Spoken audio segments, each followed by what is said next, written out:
Y a-t-il des interventions? Monsieur Muret. Merci, monsieur le maire. Bien entendu, je ne m'opposerai pas à cette délibération, je la voterai bien volontiers.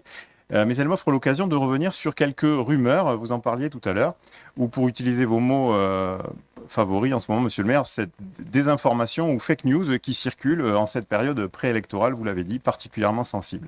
Et cette fois encore, et je tiens à le préciser, je n'en suis pas à l'origine, et vous me permettrez d'en sourire.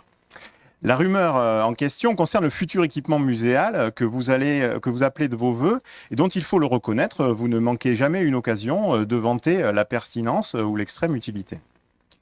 On entend dire, et ce n'est pas rien, que ce futur musée, avec son geste architectural ambitieux, tel que vous le décrivez, avec son signal fort, avec son identité supposément emblématique sur la partie sud des Prés-Salés Ouest, tel que positionné dans votre PLU, que cet investissement dépasserait les 15 millions d'euros. Autant dire que cette estimation a de quoi surprendre et surtout inquiéter nombre de nos concitoyens. Je les comprends. Pour un écomusée du Pays de Buch, ces chiffres révèlent de quelque chose d'assez démesuré et l'on s'attendrait à quelque chose de plus sobre. Pour ma part, j'essaie de les rassurer en rappelant que vous profitez et que vous ne manquez pas une occasion lors de vos congés, monsieur le maire, de visiter des musées patrimoniaux et identitaires à travers la France, ce dont je vous félicite. Et peut-être pourriez-vous nous dire auquel de ces établissements fait pour vous office de modèle ou de référence dans votre esprit pour orienter ce projet. Serait l'occasion de dissiper quelques malentendus? Est-ce que vous vous orientez plus vers quelque chose comme le musée basque de Bayonne, l'écomusée de Marquès ou encore le MUSEM? Mais il y a une deuxième rumeur que vous avez vous-même entretenue, car au-delà de ce parcours muséal, au-delà de la valorisation légitime de nos collections, chacun a compris qu'un élément vous tient particulièrement à cœur. C'est cette fameuse salle panoramique située tout en haut du bâtiment que vous avez poétiquement baptisée le Salon des ambassadeurs. Et là, on voit mieux où sont vos références.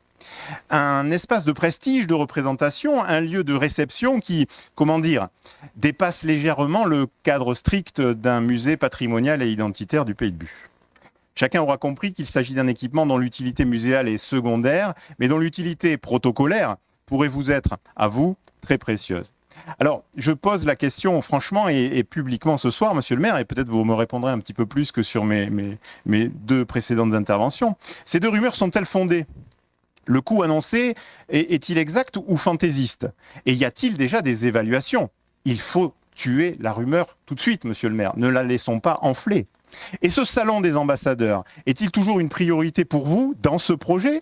Ou était-ce simplement un effet de phrase? Comme vous le voyez, je ne conteste pas le projet, je conteste seulement le brouillard entretenu qui l'entoure. Et je vous donne l'occasion aujourd'hui, en dissipant ce brouillard, de faire toute la lumière. Je vous remercie.